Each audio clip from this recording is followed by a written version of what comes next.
So I guess we can kick things off. And maybe we'll have a couple more people trickle in, but this will probably be a good sized group for this call if this is what we have. So thank you so much for helping me with this. Thank you for reading the book and being here to give me your thoughts, giving me your time on a Saturday. Pretty amazing. So I think the most important thing to cover is clarity. Does what I said make sense? But if you have general reactions or broader thoughts, I mean, let it fly. I'd love to know what you think. So does anybody want to kick things off? I suppose my first thought, I want to understand your rationale behind switching from the old version of the primary orientation to the new version. Because I could see meaning in both of those. So why did you change the approach in the new version? It's a good question. I don't know which way is right. And I don't feel completely satisfied with either of them.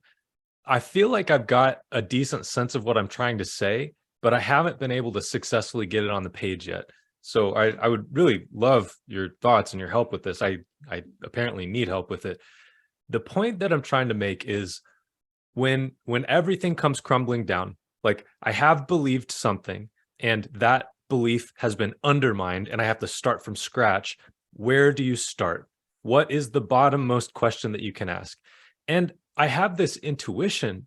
I did in 2020, and it still seems correct to me that the bottommost question is the reality that we have been born into good?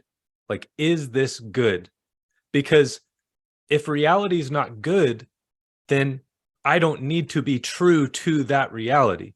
If reality is not good, then I have no obligation not to be false. There's nothing wrong with being false if the truth is bad, right? So I have to decide, have I been born into something good? And so that's why I brought up Shakespeare's quote, to be or not to be, because basically what he's asking is, would it be better for me to be dead? Is it better for me to be here, or is it better for me to be dead? Because I have the choice. I'm here. I didn't ask to be here, but I don't have to stay here. I could leave if I wanted to. So that's an orientation question. Should I continue to live or should I kill myself? Like, should I stay here or should I go somewhere else? But the real question that you're asking is this good? And the other example that I bring up is the kid and his mother asking him to do things that he doesn't like and doesn't understand, and him wanting to run away from home. Well, like, for all the kid knows, she might actually be a really bad mom. Or she might be a really good mom. The kid doesn't know. He's not qualified to judge the quality of his mother. So he has to choose, am I going to trust this person who's raising me? Or am I going to decide that she's bad and run away from home? And for us, in reality, it seems to me that there's no way, it's actually impossible for us to know for sure, because I can't comprehend the whole. Reality itself is greater than me. Just like a 5-year-old kid is not qualified to judge whether or not his mom is a good mother. Like, he doesn't know anything about that. And so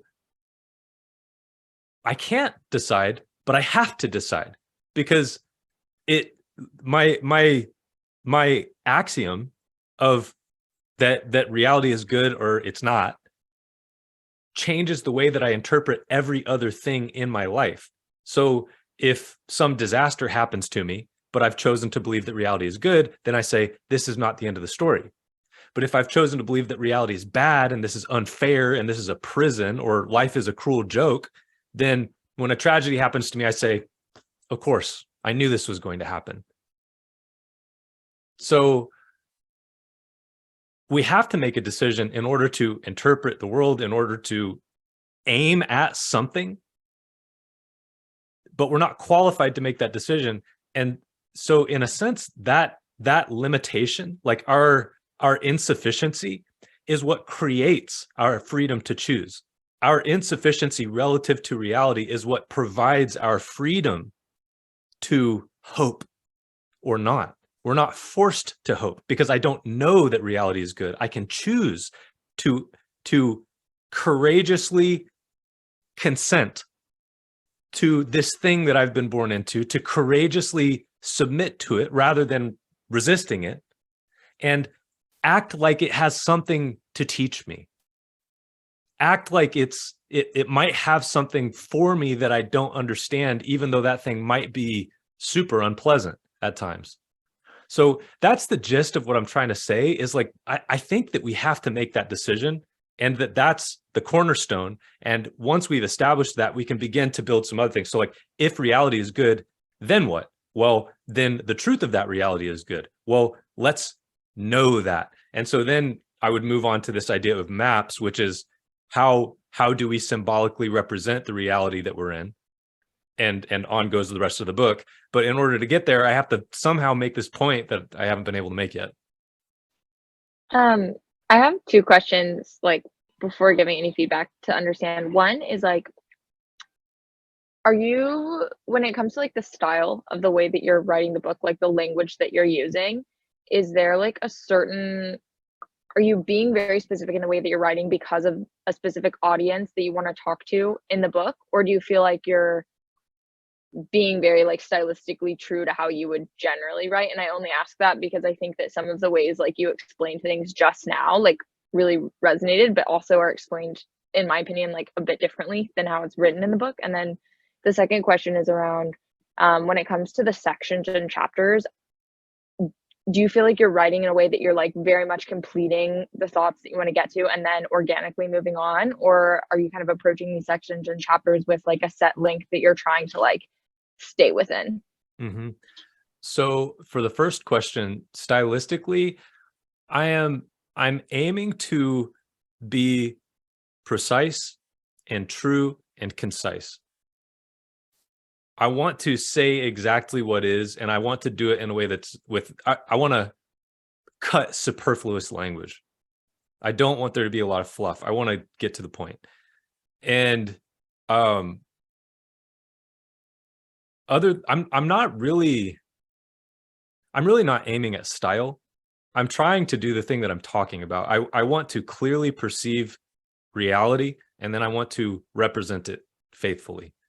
And so I'm open to writing it in a different way. I mean, if what I'm doing somehow doesn't achieve that, then I want to change it. And that's kind of why I took a few different approaches. I have the image and I have the little fictional narrative of the boy in the boat.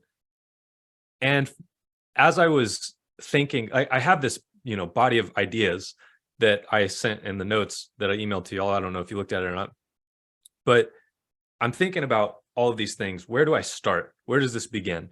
And then I had this image occur to me of a boy on a journey, and he is on the land, which is secure. And then he goes out in the boat, and the boat protects him from the ocean, but the ocean destroys the boat.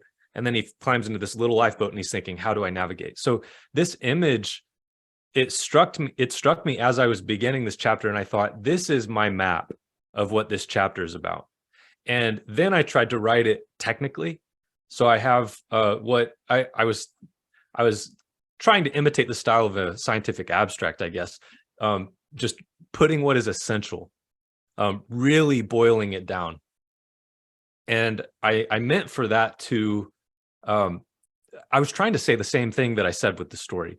And that's partially just for myself, so that as I'm getting into the weeds and writing section by section, that I have something to keep me on track. And I have referred back to it. It's been helpful so far. So then when it comes to the sections, I don't have a particular length that I'm aiming at. I'm trying to achieve something with each section. So this section that I've titled a short biography, which I'm realizing might actually be not the right thing to title that section. But the point of that is this: there's one sentence. It's the first sentence of the last paragraph. I was shipwrecked. That whole section leads to that sentence. And I wanted, as I was going there, I wanted to provide some biographical information, like some background for people who don't know me, or, who is this guy who's talking? So I wanted to provide that. But the point isn't really to be my biography. The point is to illustrate narratively this, how you can build up beliefs and then have it all crumbling down and be totally disoriented. So I wanted to illustrate that with my own life as I illustrated it in the fictional narrative, so that then I can say, once this happens, where do you start? When everything comes crashing down, how do you rebuild? Well, in order for us to talk about that, here's the Jordan Peterson model. And I tried to deliver that as concisely as possible while still being effective. So you guys can tell me if I achieve that. And so then we have the image of this tower. Well, if you're going to build a tower, then you need a strong foundation. What's the foundation? And I think the answer is what I was talking about at the beginning. It's like, is this life good? I'm born, here I am. Should I accept this? Should I consent to this or not? Because I don't have to. Does that answer your question? I have a question just on that line of thought. Okay. And what determines your current reality? Is it your context? What is it? For you, what was it? What made up your reality at the time? Could it be family? It could be your context.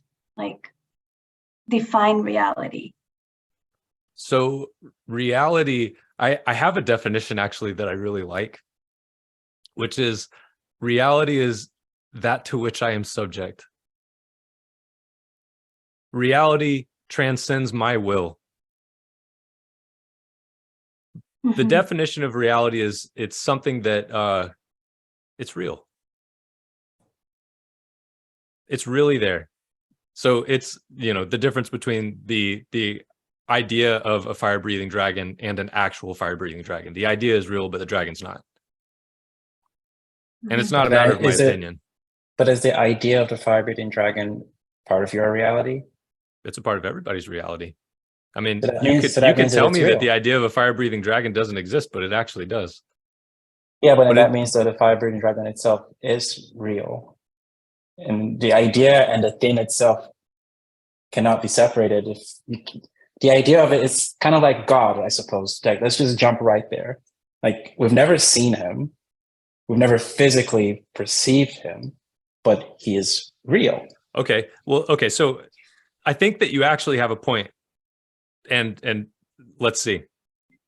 So fire-breathing dragons do, like, that symbol it's a strong symbol.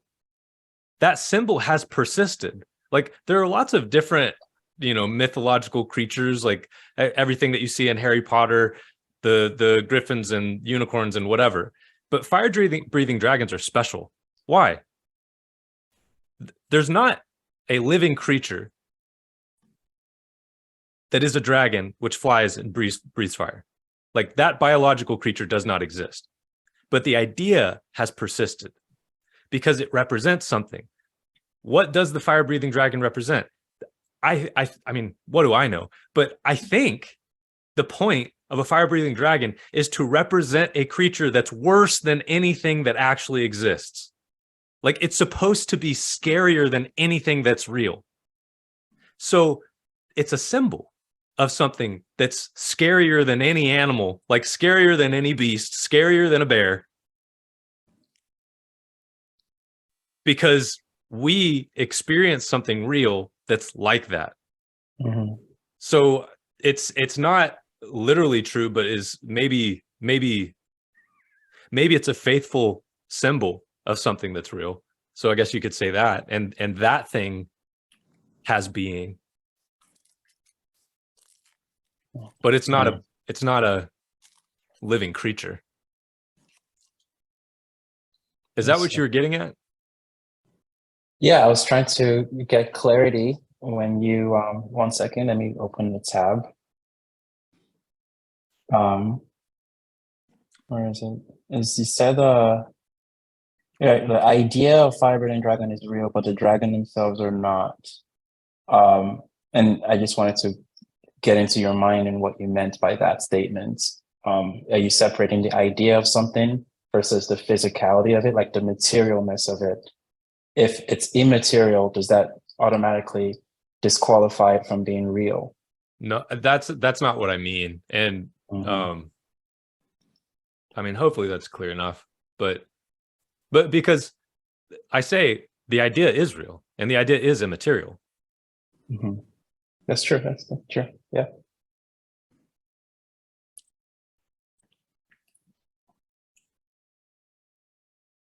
So, yeah, I And don't. honestly, this is like, sorry, this is kind ahead. of like a more tactical, like structural thing.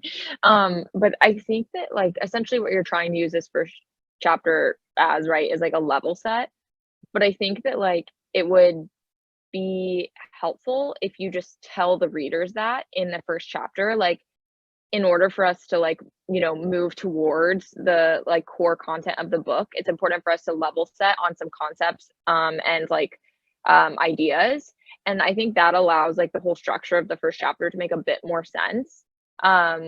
Because I think as I'm reading it, it's becoming clear like, oh, we're like talking about this like Jordan Peterson philosophy. Now we're talking about like a little bit of philosophy around, you know, what is real, what is not real. But I think that you could actually just introduce the first chapter in that way and almost like give readers a bit more of a guide about like where we're going and like what's the purpose of kind of this introduction. And that's kind of why I think like maybe we'll go back and watch this recording, but I feel like the intro that you gave, like very high level to like what you're trying to do with this book, was actually very succinct. And I almost feel like you could like lead with like, this is the very big picture, kind of similar to how you described it.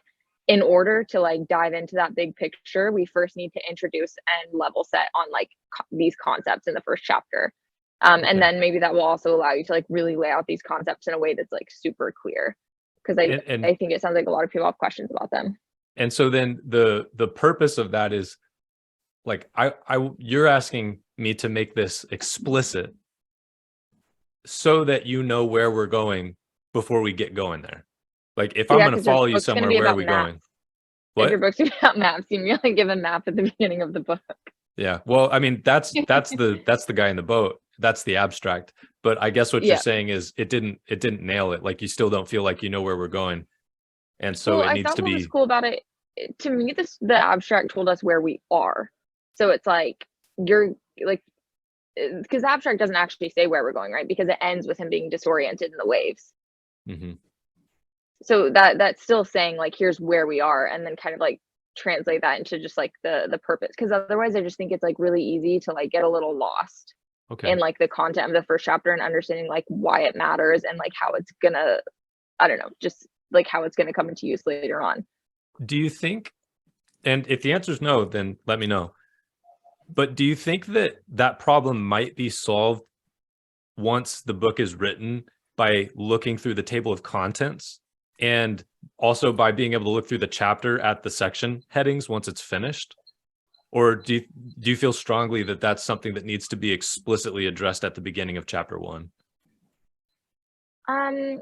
I'll think about it. I think the reason, just as I was reading this, my mind was kind of going to like similar, like very, I just feel like this book is going to be like very heavy, like a lot of information.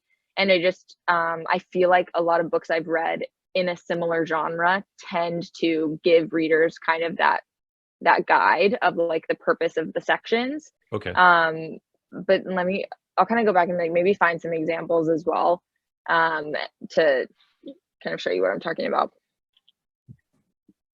I think I kind of get what Megan is also trying to say. It's like, I do get the sense that the book will be dense, both from a philosophical standpoint and just from like the topics are probably going to span religion and belief and faith and philosophy. So that the excerpt talking about the boy in the boat, I think is so perfect in the sense that it helps kind of know where we are, or perhaps a way to have an anchor. It could be the anchor point, I suppose, where it's like, now the boy is trying to figure out a way to get to solid ground. Is he going to use the stars to navigate? Is he going to use the waves to navigate? He needs some way to get from this instability of being like in the middle of nowhere to somewhere. This book would help us get to somewhere in a way. And I feel like if I get lost in the chapters, I can go back to that anchor point and say, I'm the boy in the boat and I'm disoriented. And this is going to help me navigate with some methodology to solid ground again. So perhaps that would help with setting the stage for Mhm. this journey. Okay. Well, the same point came up in the first call, and it was echoed by everybody on the call. So this is obviously something that I have to address. So, yeah, I mean, good feedback. Is it my assumption, and maybe this is a completely wrong assumption, was that the abstract that you used with the boy on the boat was gonna like almost be something repeated throughout the chapters, and then like essentially that abstract was gonna like continue developing as Yeah. was that your intention, or was it literally just gonna be an abstract at the beginning? That's what I imagine, and you know, I mean, who knows? I didn't really come up with this image on purpose. It just sort of struck me. Hopefully, that will happen again for chapter 2 and 3 and 4 and 5. But my hope is to have a narrative, have a fictional narrative, which because this stuff is dense, you know, and it's effortful to sit down and read it and chew on it, and it helps us to digest things like this when we understand them symbolically. So I want to, and I think if I'm saying anything that has any meaning, I ought to be able to represent it symbolically. If I can't represent it through a symbolic narrative, I probably don't know what I'm talking about. And maybe it doesn't belong together. So my hope is that I'll be able to do something like that at the beginning of each chapter, which communicates the significance, like kind of the symbolic meaning of where we're going, and then have an abstract which technically articulates what basically that says what I'm going to say, and then in the chapter I'll say it. So you're, if I can make this clear, you're talking about the abstract being, like in this section specifically, the abstract is the little boxed Yeah. few sentences right before a short biography, correct? Yeah. So the abstract is not the picture, and it is not the description of the picture. Right. Okay. And I'm just saying that because it's kind of like a scientific abstract. It's not, I mean, you Right, know, it's not a right. scientific paper, but that was my inspiration. Yeah, I think your explanations of the underlying concepts are done really well. And I know you and I have kind of already talked about this a little bit, but especially with all of the kind of models that you've drawn and everything. But yes, I agree with Megan and Jeff. I don't think extra structure is going to hurt. And you already start the whole thing in the preface with why you're writing the book. And so I think it'll be helpful to the audience to just break down why they need to know all of this background before entering into the deep diving into your actual book. Well, yeah, okay. And to be honest, I will probably be able to do that better once I finish the chapter, because I don't know what this chapter is going to be exactly. I feel Preston and I were reading a guy, A.G. Sertalange. He wrote a book called The Intellectual Life, and he says that friendship is an obstetric art. And I had to look that word up because I didn't know what it meant. Well, it's obstetric as in like an obstetrician, like an OBGYN. And Aristotle tells us that friends, like true friendship, is regarding the truth together. That's what makes friends friends, real friends, not just acquaintances, is that you're looking at the truth together and pursuing the truth together. He says it's the highest form of friendship. Sertalange says friendship's an obstetric art. Preston and I are like, what? What does that mean? But then we thought about it, and it's like, yeah, that is exactly how it works. Because when Preston and I study, I'm like, oh, wow, I have this great idea. And then I start sharing it. And then Preston asks me about it. Like, that doesn't make sense. What about that? And he sort of pulls this thing out of me. He's the midwife of my idea. And then Preston gets a light bulb, and then I'm the midwife to his idea. Well, this chapter is like midway. Like, this chapter is not born yet. And so it's like, I don't know what this thing is going to look like.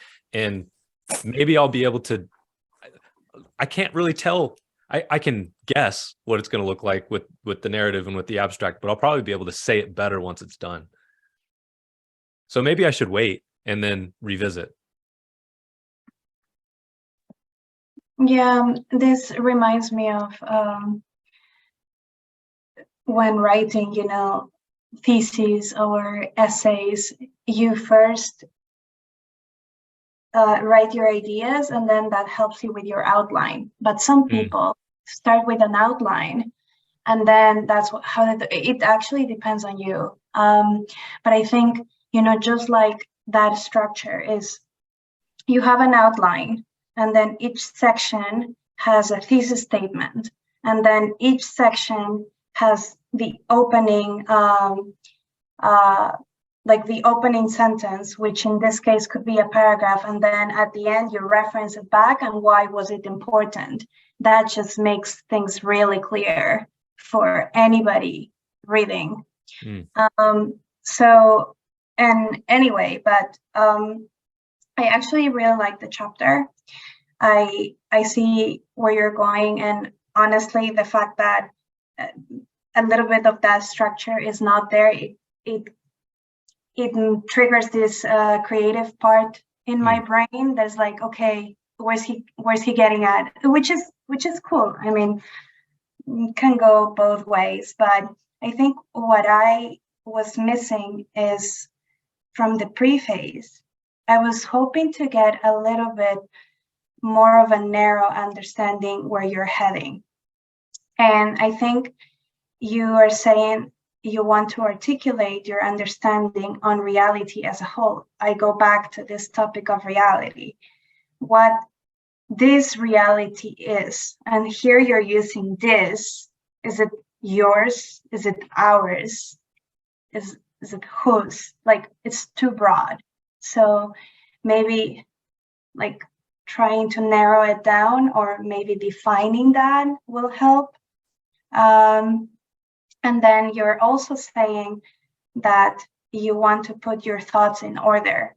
But I think here you're selling yourself short. You're saying this is, my humble efforts. And it's like, no, by you putting your thoughts in order, you're helping us putting our thoughts in order too. Like, it's an exercise that we can imitate as well. And so what was I missing there was to put my thoughts in order. How did you do it? That was just followed by a stop there. To put my thoughts in order, I hope that my labor will bear fruits for others. So the only missing piece there was the how. And then when I think this is the abstract, when you're talking about the logos. So obviously, and this is the reason why you got some of the questions, your target audience, who would it be? You know where I'm going with this. It's the logos has a philosophical meaning, has a psychological meaning, has a religious meaning too. Which one? And maybe you want to make it for everyone to interpret it themselves. Maybe that's your aim. But I think it's I don't know. For me, it was like, okay, I can see the logos. You're talking about this divine reason, logic, but it could also be a religious term, right? Yeah, and I mean, I'm going at both of those. So thank you. All of that's good. And just to make sure I'm understanding, you like more precision on reality. Okay, so it's like, yeah. What exactly do you mean, Zach? Great question. Hopefully by the end of this book, I'll be able to answer that. So noted. That might be something I need to return to, like, actually when the book is done. Save it until the end of the first draft and then revisit the preface and articulate that more precisely. But noted. Thank you. And then you're saying you're interested in how I put my thoughts in order. So I say, I find myself born into this world in need of orientation. And after some investigation, I now found it necessary to put my thoughts in order. So help me to understand that point, because what I mean is I've learned a lot, and I feel like I've gathered a lot of puzzle pieces. Like I have a box of puzzle pieces, and I want to know how they fit together. So that's what I mean. And that's the reason why you're writing this book too, because that's also an exercise. Yes. That's helping you put your thoughts in order. I now find it necessary to put my thoughts in order. How? you know, by like, writing should I, these by writing lines. this book, is that like if I included that phrase? I don't know if it's just because I don't know if everyone thinks the same, but I was like, I know that that's what you've told us, that you've written this book so that you can put your thoughts in order.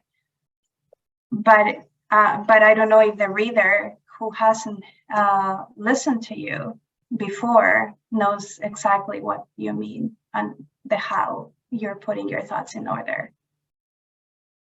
I would second that.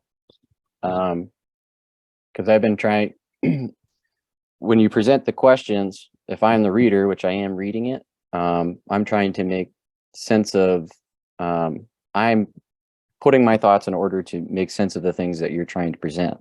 So it's forcing me to try to understand the language that you're using. And that's what I was going to bring up, is I'm still, because I read a little bit of your notes. Mhm.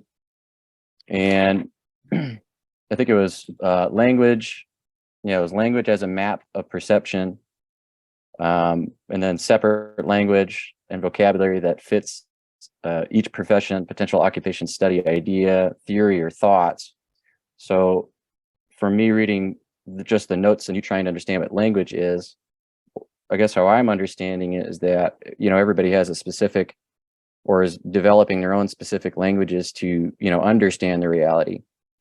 So I guess how I'm trying to understand the book is the idea to map out a framework or structure to be able to kind of analyze or group all of those different separate languages together. Because I think we talked about that in the introduction when you were mentioning it. I think I wrote down, but it was gaining personal understanding through like a collective whole.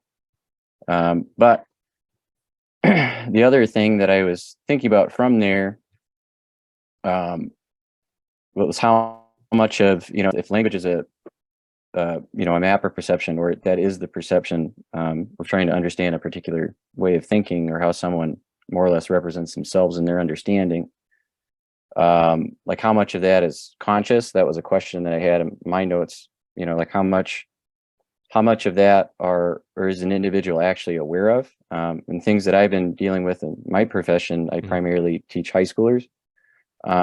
So that the question of, you know, self-awareness, self-direction, and then that ability to be open, you need to be somewhat self-aware and somewhat self-directed. You know, you have to have an understanding of how your brain works and the questions that are going in there to be able to, you know, be open to learning new languages or trying to understand the perceptions that other people have, you know, based on how they go about understanding their life. So for me, you know, my perception of reality, or how I've been trying to make sense of it, is more from a, you know, an empirical point of view, where it's more, you know, what you can taste, see, smell, and hear and feel, like very tactile. But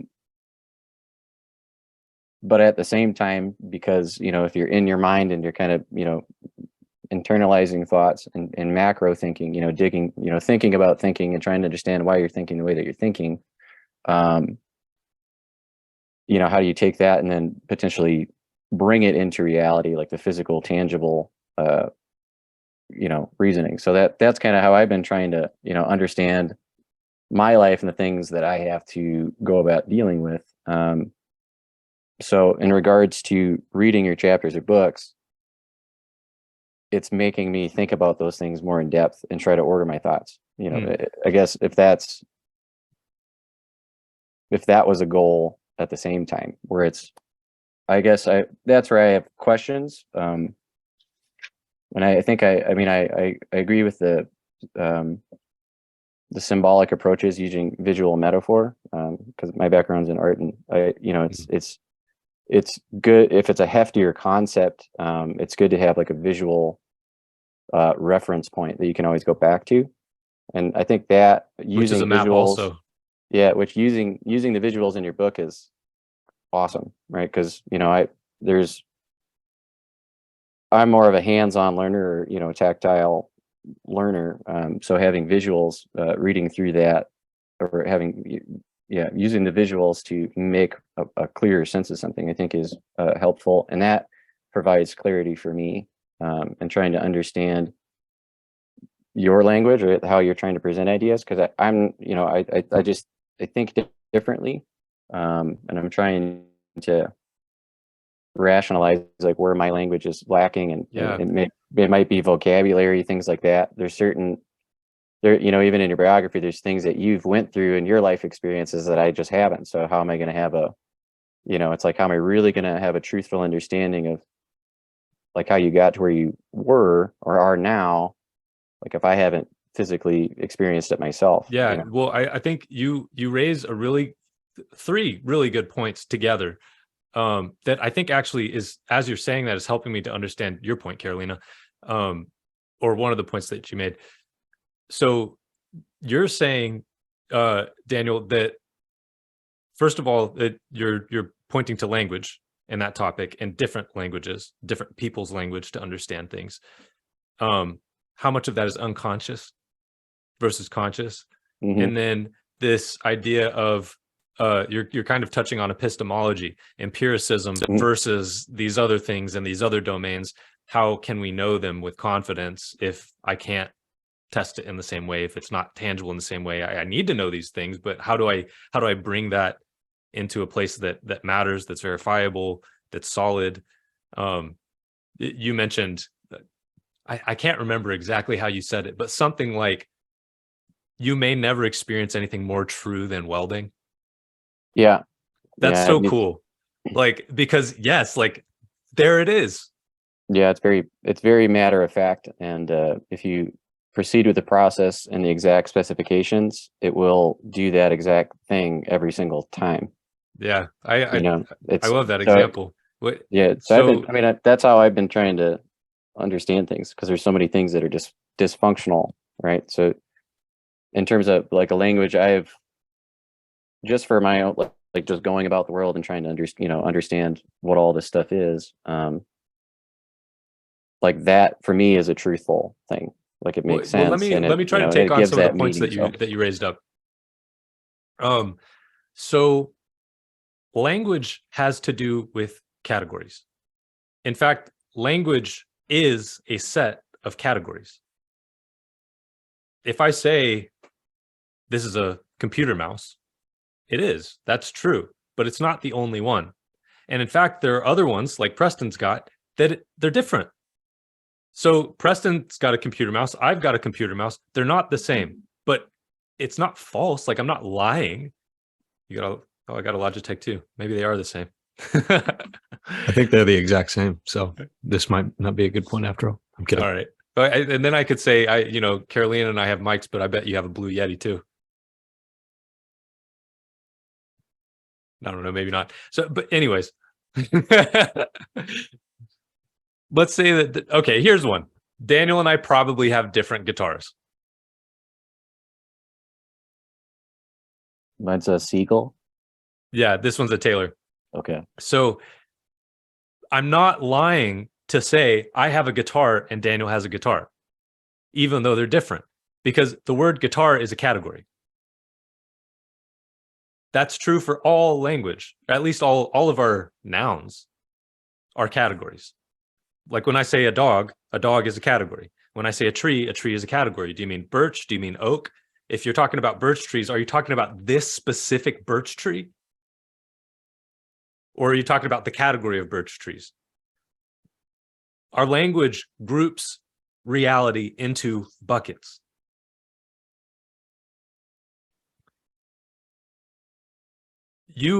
I'm going to set that on the table for a second. I'll come back to it. You also mentioned the idea of what is unconscious. Well, the way that we perceive reality is as sets of affordances and obstacles relative to a goal. For example, I interned with ConocoPhillips when I was in school, which is a company that does oil and gas drilling, exploration and production.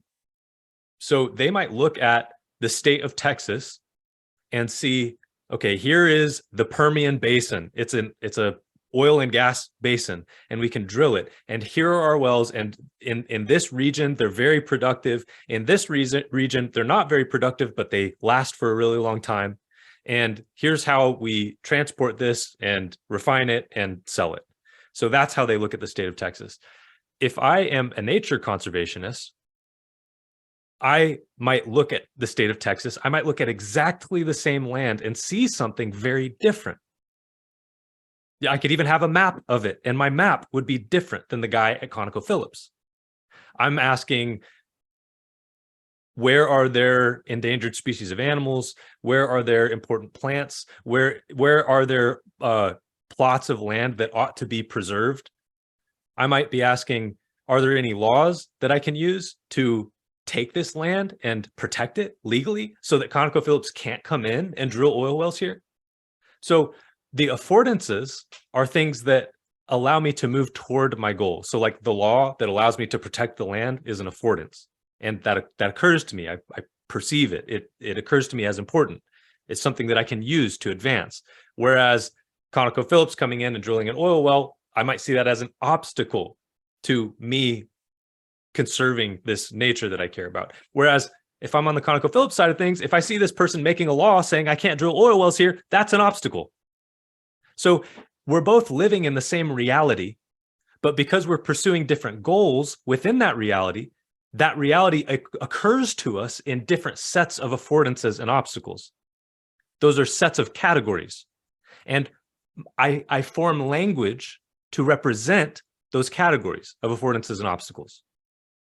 So the oil and gas guy is going to have different language than the conservation guy. They're going to say different words with different frequency. And because their map, these sets of affordances and obstacles are not the same, they're in conflict. But we can resolve this, because some things are more important than others. It's not as simple as saying oil and gas is more important than conservation, or conservation is more important than oil and gas. Because maybe there's a nature preserve, and if we drilled it, it would provide oil and gas for the state of Texas for the next 10 years. And maybe that's worth the sacrifice of this nature preserve. And maybe to make up for it, ConocoPhillips can pay a sum of money to establish a conservation center for like endangered animals or something like that. We can come to a compromise.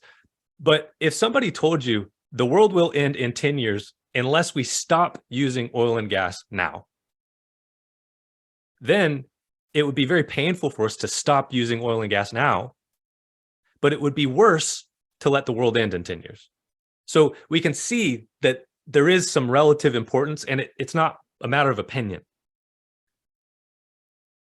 Like the oil and gas guy, no matter how much money he would make, has to admit, I would rather be alive in 10 years than rich and dead. So we have this hierarchy of values that transcends the individual. And I can pursue goals anywhere along that.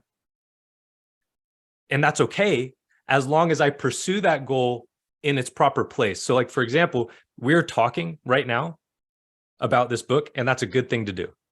It's good that we're having this conversation. But if my house caught on fire, I should leave. That doesn't mean this isn't a good conversation. It means it's better for me to live. And that's true for all of us. It's not a matter of my opinion. There is no conversation that you should, I don't know, maybe if you're telling somebody which wire to cut on the bomb that's going to blow up New York City, maybe you could die for that. But that's a different kind of thing than us having a conversation about philosophy, like writing a book and, what's the reality we're living in. That can wait. We should leave so that we can keep talking later. So here's the point that I'm getting at. If that transcendent hierarchy works, yeah, Megan and I did live together, and I was on a call, and our place did catch on fire. And I did leave. And the funny part of that story is I was on a call with my business partner, And I said, hey, my place is on fire. I got to go. And he said, okay, what does your schedule look like next week so that we can do this? I'm like, no, man, not now. It's a fire.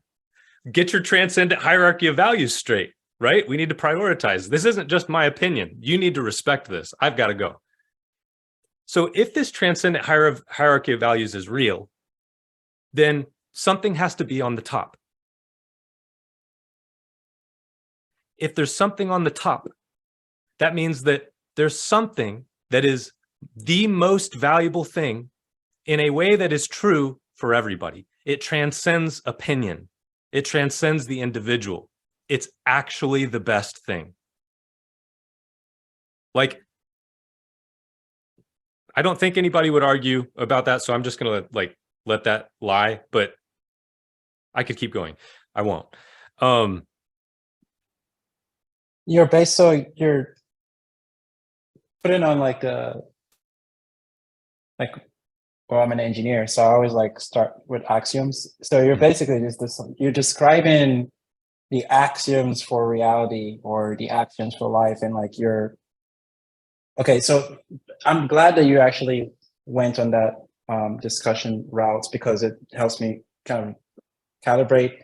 The purpose of the first chapter is actually you setting up the axioms that are self-evident so that the other chapters can make sense. Exactly. So it's like the mathematical statements that are kind of obvious.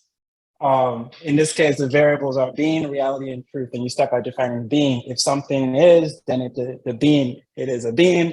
Then the next self-evident truth is reality is what is. And then the third is truth is regardless of truth is regards to, submits to.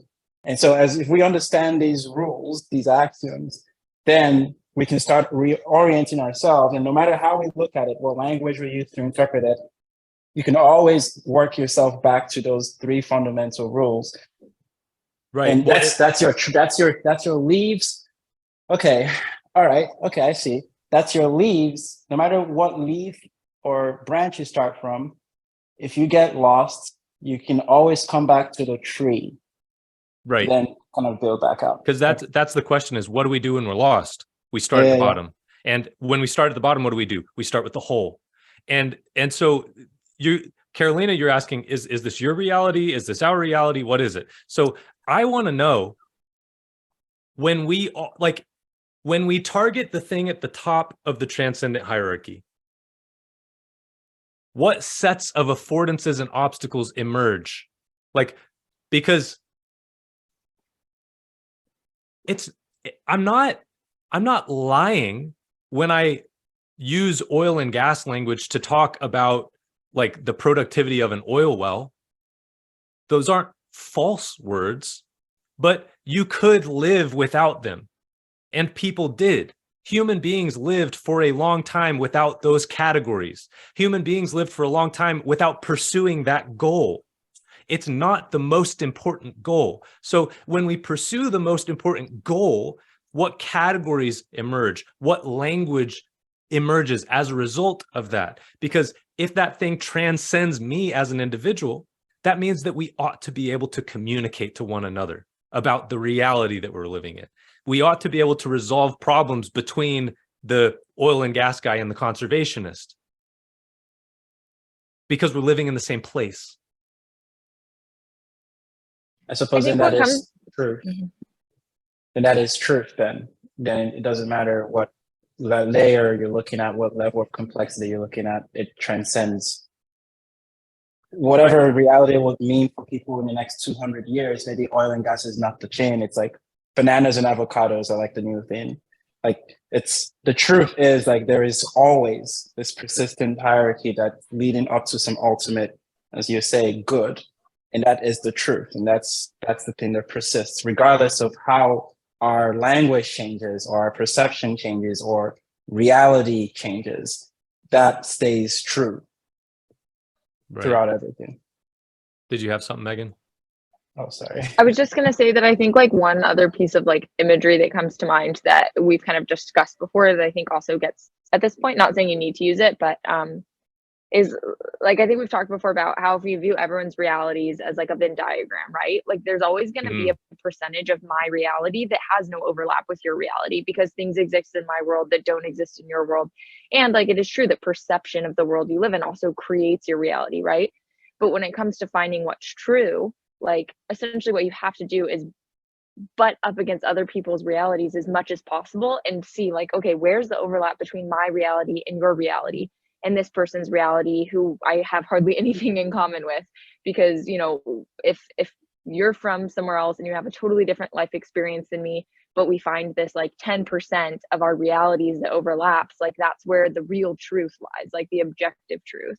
So anyway, just like kind of a comment that I think that's a discussion we've had before that I think also helps describe like this definition of reality that you're getting at. It's like this maybe small but piece that does exist where like everyone's Venn diagram like overlaps, right? It's that centerpiece.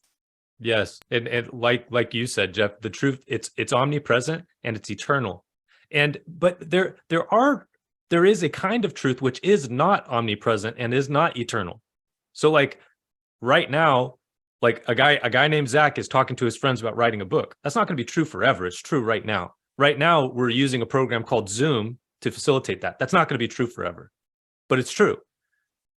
But what we care about when we're reorienting ourselves is the axioms, like you said. So that's what I'm trying to get at, because I encountered this situation where I realized my axioms are false. They're super wrong. And if I build my life on this, I will build my life wrong. I don't want to do that because I live in this world it's changing and it's crazy, but like I want to live it well. I feel like I have a really good life. I feel like I have something to do here. I have this sense that it's special to be here, that I have a responsibility to do something good, but I can't do that if my axioms are wrong. Everything else that follows is going to be wrong.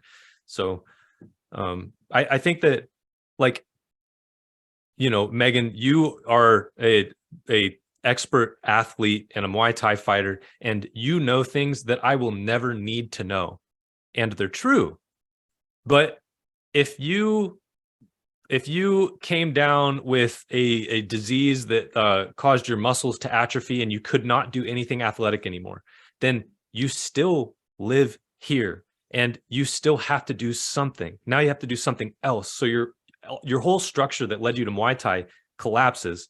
Where do you go? You have to start at the bottom.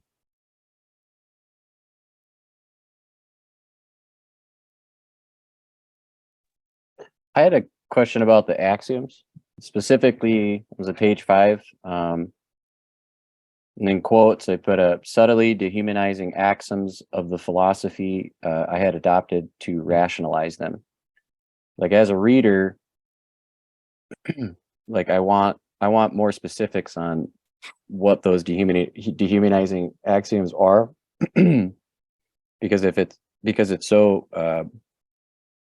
I think the way that you're writing it, you know, in terms of it being so earth-shattering, but I don't know if that's something that you're going to approach like more specifics in other chapters.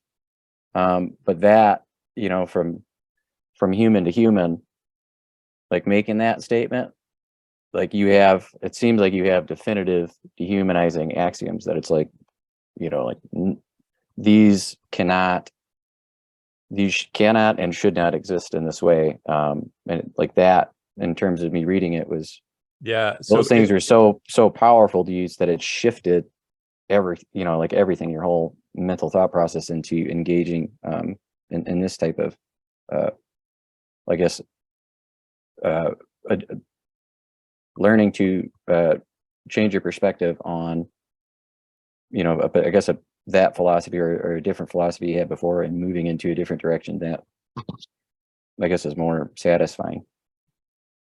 So I think for the purpose of the book, I literally could write a book about Tony Robbins, and I think I might someday, but this is not the place. The point is I was shipwrecked. And so I probably will not include more detail in this book because it's just not relevant to where I'm going.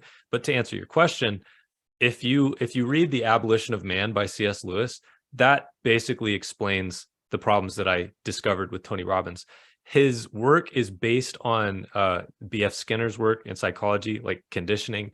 his work is it uses I forget his first name, Erickson, the hypnotist. So he's using conditioning, he's using hypnosis, and he's training people subconsciously to act in a certain way. And he teaches these tools, and he teaches you how to use these tools ostensibly to help others. And I had used these tools to do some crazy things, like to help people in ways that I didn't even know were possible. It was awesome. But then I realized when I started using these tools for marketing, wait a second, I don't think I should be able to do this. I don't think I felt almost like in Lord of the Rings, they have the Ring of Power, and they who is it? I think Frodo offers it to Gandalf, and he says, no, don't tempt me, because I would wield this power to do good, but through me it would wield a power that was, terrible. Bad things would happen. So I started to feel that way about these conditioning techniques, the hypnotic techniques, all rhetorical stuff that he taught, which has been developed since the time of Socrates and the Sophists. Abolition of Man talks about it. It's a great book. It's like 80 pages long, and it's one of the best things I've ever read. Yeah, I know you're like short on time, but like I know we've kind of gone through a lot, and just to kind of positive note or positive wrap, things that I enjoyed. I love the use of visual, as Daniel said. That really helps. I'm a very visual learner as well. So that seeing the way you drew, like this is a circle and this is true. Like I think that was very powerful. Cool. Your use of storytelling to anchor things, like definitely encourage a lot more of that.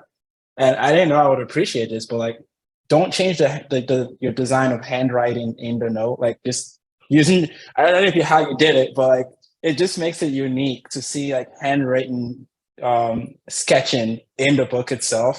So those are things that I enjoyed and helped me get to the end of the chapter.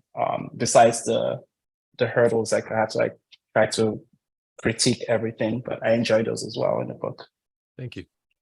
Yeah, I'd love to build on that. I thought as well, like the imagery was really great. And I think like at your core, like you've always been a really strong storyteller, right? Like when you were young, you were like interested in writing novels and like fiction, all these things. And I just think that obviously you have like a strength for communicating these complex ideas in like a nonfiction style as well. But I think that the storytelling aspect is something that's like very authentic to who you are and something that you're very good at. And I wouldn't shy away from like, I don't know, even if it's not something that would generally fit in this type of book, like making it your own and making it unique. And also I thought that the second version of the I can't remember what it was called, but the imagery of like the tree and the leaves, like I thought it was really powerful. I really, really loved that Thank you. that version.